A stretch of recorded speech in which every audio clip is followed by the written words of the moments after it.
Hey guys, Oakley here, and welcome to my new channel. I'll start this video by just explaining what this channel is going to be doing, and then I'll move on to the gameplay. So this channel is going to be for FIFA commentaries of FIFA 10, and then when FIFA 11 comes out, I'll be doing commentaries, montages of goals, of misses, and I've got a few ideas for series-based videos for FIFA 11. But as I said, FIFA 10 will be just commentaries. So for the next month, that's all I'll be doing, and that's for two reasons basically. The first one is what I've said. FIFA 11 is coming out in about a month, so no one's going to be playing FIFA 10 in about a month, month and a half. And the second reason is if I stick with commentaries, I'll get better at them. I'll know what to say during the videos, and I'll get a better understanding of what videos to upload, whether that be high scoring games, good goals, games that have got good passing, good build up play. Basically from your feedback. So let me know what you think of this gameplay. I know it's not the most exciting, but it'll get better. This was the best, probably one of the better ones that I had. The one I wanted, the guy quit on me after 70 minutes, and as it's my first video, I wanted a full game rather than 70 minutes worth. I'll be uploading 2 videos a week, maybe 3 depending on if the games are good. And I'll only be doing 3-star teams or lower. That's just to make it a bit more interesting, because there's plenty of commentaries on here of teams, of people that are Barcelona, that are Real Madrid and Liverpool, and you're going to get good games with them because just the players that they've got on the team. So being a 3-star or lower team, I've got to work a bit more for the goals.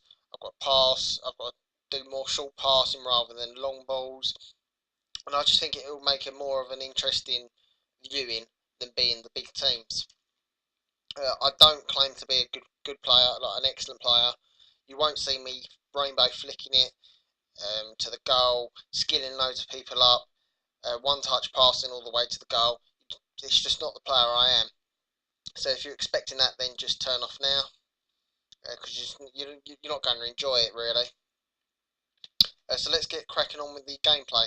I am FC Zurich from Switzerland, and the person I'm playing in a ranked match is Lyon. This game was basically a hard-fought game. It could have went either way. Luckily for me, I won. I won't say what the score is because on other commentaries people don't want to know the score. So if you want to know the score, then I suggest skipping to the end of the video. One thing I will say is you can watch it in HD if you want in 720, because I think YouTube will probably have it viewing at 360 or 480. So you can skip it to 720 if you want a better viewing. But there's one thing that I wanted to talk about in this video, and that is quitters. In any game, especially a sports game, but in any game that's 1v1, quitting is a major problem. It's a major problem throughout gaming online, but in one-on-one games, it's sort of one of the biggest problems. There's nothing really that can be done to stop quitting, but there's ways of going about it to lower the level of quitters.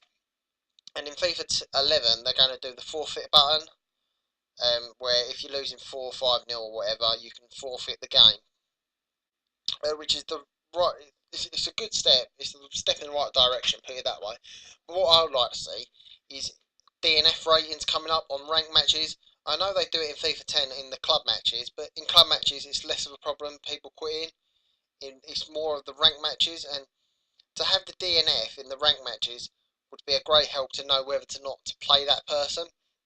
Because I've been playing it for about a week, FIFA non-stop, getting ready to record some games, and the people who have quit on me, I've checked their player hub to see their DNFs. Sorry about that. And sorry about that, but I can't bother to edit that out, so that'll be staying in. But yeah, their DNFs.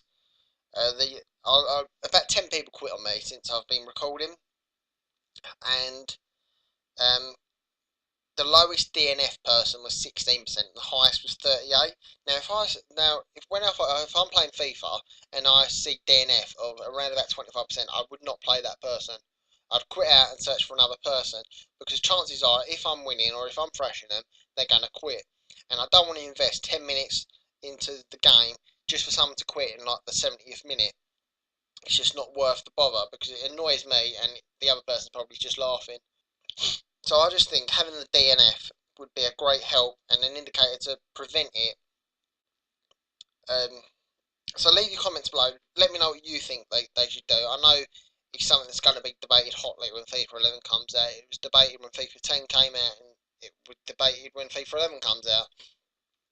I know there's like people who are going, oh, that they should be banned, and that's like the only realistic way that it's going to be stopped completely. But the ban would have to be lengthy. But there's just no point banning people for quitting, because there are genuinely people who lose connection.